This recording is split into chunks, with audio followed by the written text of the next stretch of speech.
Hey everybody, it's Jim from Cigars, and I'm going to do something a little bit different today.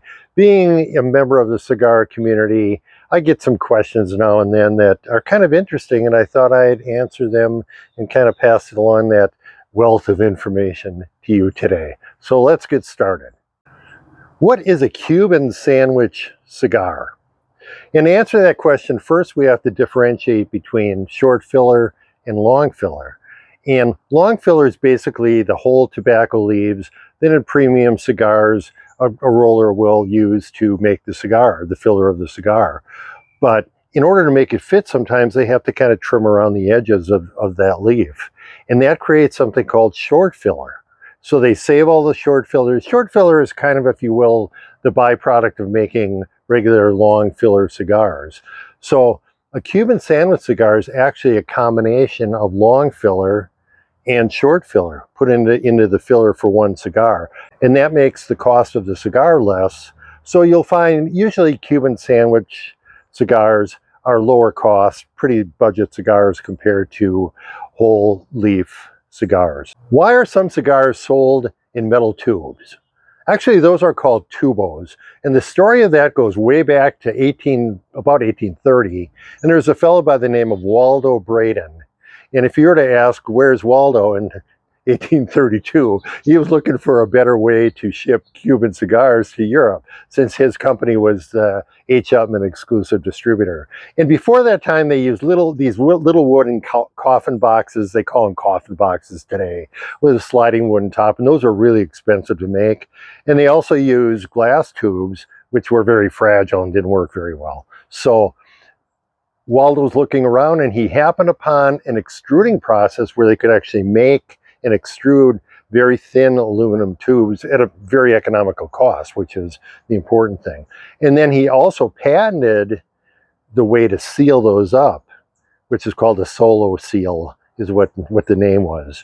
And so put those together and you had a really good way to ship cigars from Cuba to Europe and not have them get damaged.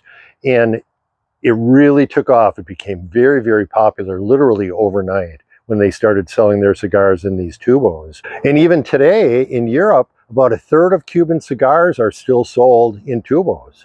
In the US, it's quite a bit different. There aren't that many cigars. It's kind of a rarity, but it's still kind of cool to have a tubo now and then. Another question, what is the most popular cigar size sold in the US market? And the answer to that is a Robusto. A Robusto is about 5 inches by 50 gauge, roughly speaking. But coming up fast is at number 2 is the Toro size cigar, which is about 1 inch longer. So it's about a 6-inch cigar and a little bit fatter, 52 gauge to 54 gauge. So those really account for the lion's share of sales in the US. How did today's cigar bans come about? Every cigar just about has a ban on it today. There's some stories behind that. Catherine the Great in the 1700s in Russia is said to have made her servants wrap her cigars in silk with a little silk band so that she wouldn't get nicotine stains on her fingers while she was smoking. And along the same lines, about 100 years later in England, in Victorian England, the gentlemen of the time, it was very fashionable to wear white gloves, and they didn't want to get nicotine stains on ruin their white gloves with nicotine stains. So they put paper bands and sometimes cloth bands around their cigars to protect them. But the real beginning of cigar bans, believe it or not, was in Germany. Germany was actually the hotbed of cigar manufacturing back in the 1800s.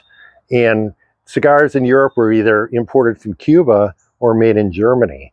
And some of the more unscrupulous German cigar makers decided to start selling their German cigars, which were vastly inferior to Cuban cigars. But they started selling them as Cuban cigars. They were the original Cuban cigar counterfeiters. But there was one fella, his name was Gustav Bach. And what he did is he actually imported his tobacco from Cuba and made very high quality. He was very well renowned in Germany for making high quality German cigars. And to keep people from knocking him off and claiming they were Gustav Bach cigars, he fashioned paper bands and signed each paper band and put them on his cigars. So it was the original cigar band and cigar branding using a band. So the Cuban cigar makers caught on to this pretty fast. They said, this is a good way to keep the Germans from counterfeiting our cigars. So they started banning most of the cigars that they were selling into Europe. And so banning became very popular. And of course, today it's a way to differentiate your brand from everybody else's. But it's interesting to note, even today, Cohiba goes through great pains to print their bands in a very intricate way to keep counterfeiters from copying Cuban Cohibas. So even today, it's a way to fight counterfeiting. So how did it come to be that most cigars today are sold in boxes? And that story again goes back, a lot of this stuff goes back to the 1800s. And back in the 1800s, cigars were actually shipped from country to country in barrels. And governments hated that because it was very difficult to count what was in the barrel, and also it kind of opened the door to a little bit of miscounting by the manufacturer, undercounting usually for tax purposes. So in order to combat that, in 1865, the US government actually passed a law that said all cigars being imported into the US had to be in boxes of either 25, 50, 100, or 250 cigars.